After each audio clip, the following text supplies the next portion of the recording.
Hi MS1s, this is our last cardiovascular lecture number 18.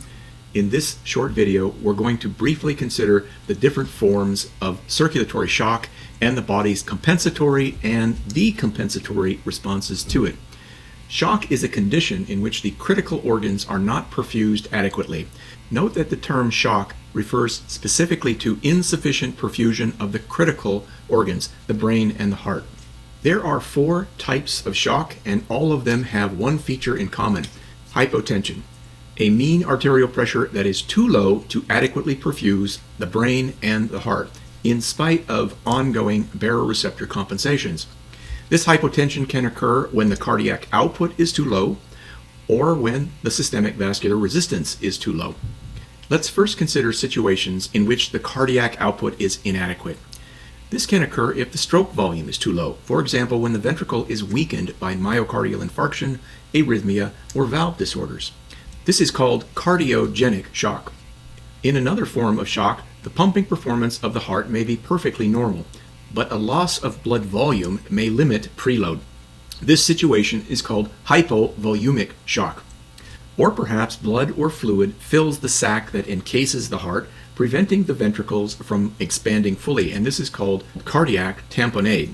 Or maybe the aorta or pulmonary artery is narrowed, stenotic, impeding the outflow of blood from the ventricles.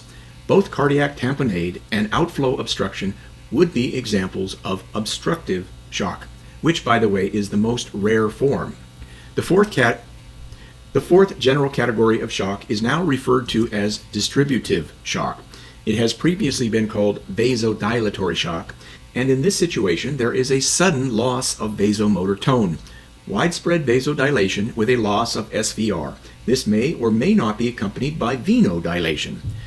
And even if the cardiac output is dramatically elevated, the SVR is too low to maintain an adequate perfusion pressure. Distributive shock is by far the most common form, and it can be caused in many different ways. For example, sepsis, an infection of the blood, often with a gram-negative bacterium.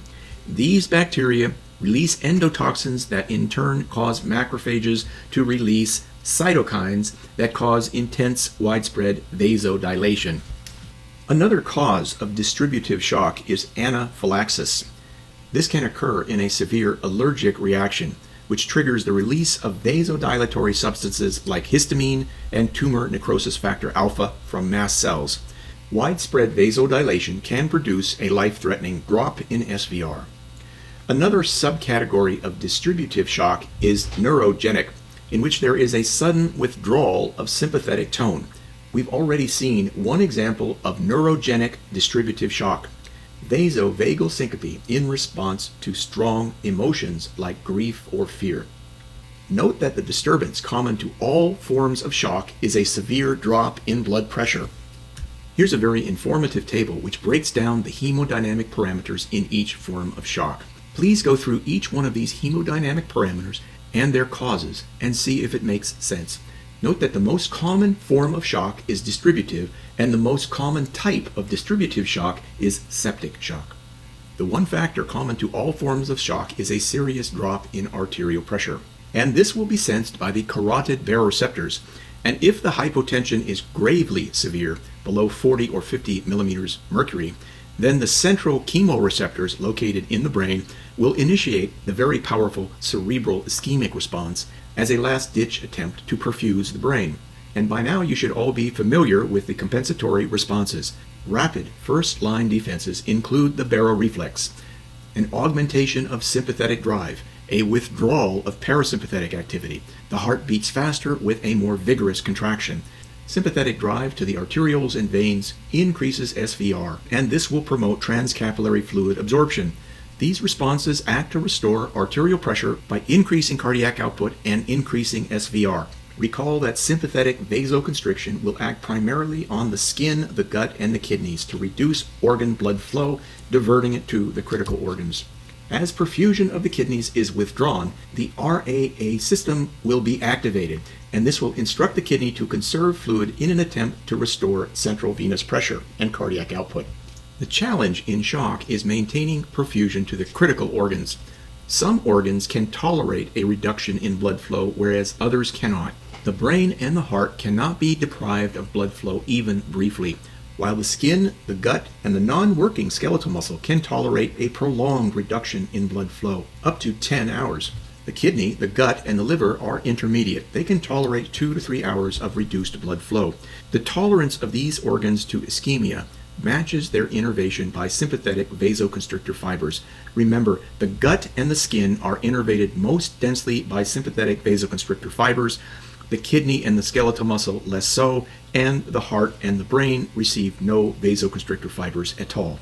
This graph plots the effect of blood loss in terms of a percentage on mean arterial pressure.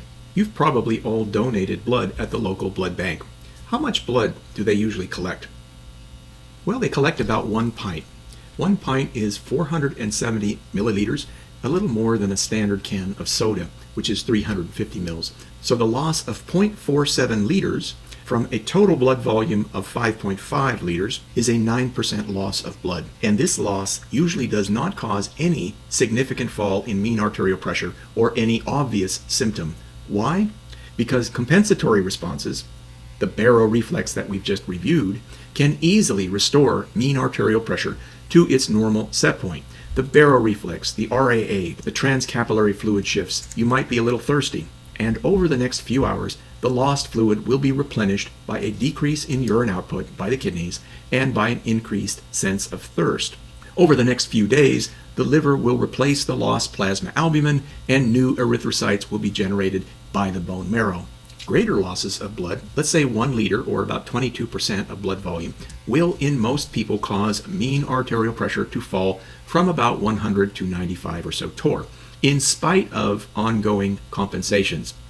And with this degree of blood loss, 15 to 25%, the patient can enter a stage called compensated non-progressive shock. And here we start to get a bit worried because the compensatory reflexes reach their capacity, and we can see a significant drop in mean arterial pressure. In this compensated stage, the patient will show obvious signs of hypovolemia, tachycardia, rapid breathing or tachypnea, cool, clammy skin. Think about why. Blood losses greater than this, 25 to 35%, are always life-threatening and often deadly because, if not treated aggressively, these losses send the patient into a stage characterized by decompensation. It is critical to avoid this decompensated stage. Stop the bleeding, replace the fluids, give oxygen, keep warm. If the patient has entered this decompensated stage, you may be able to save the patient, but only if you act quickly, usually within an hour or so, because if you don't, the patient will rapidly enter the accelerating downward spiral of irreversible shock. And this is caused by widespread cell death, multi-organ failure, and a complete collapse of systemic vascular resistance and cardiac output, even if you fully restore fluid volume. So, in the compensated initial and non-progressive stages, the goal is to treat aggressively here. Stop the progression. Stop bleeding, give fluids, oxygen, keep warm. And this graph plots the time course of aortic pressure in various degrees of shock severity, category 1, 2, 3, and 4. Note, as we mentioned, if the initial blood loss is very severe, the patient will enter a decompensated stage in which even if blood volume is restored fully by transfusion, the patient will unfortunately die.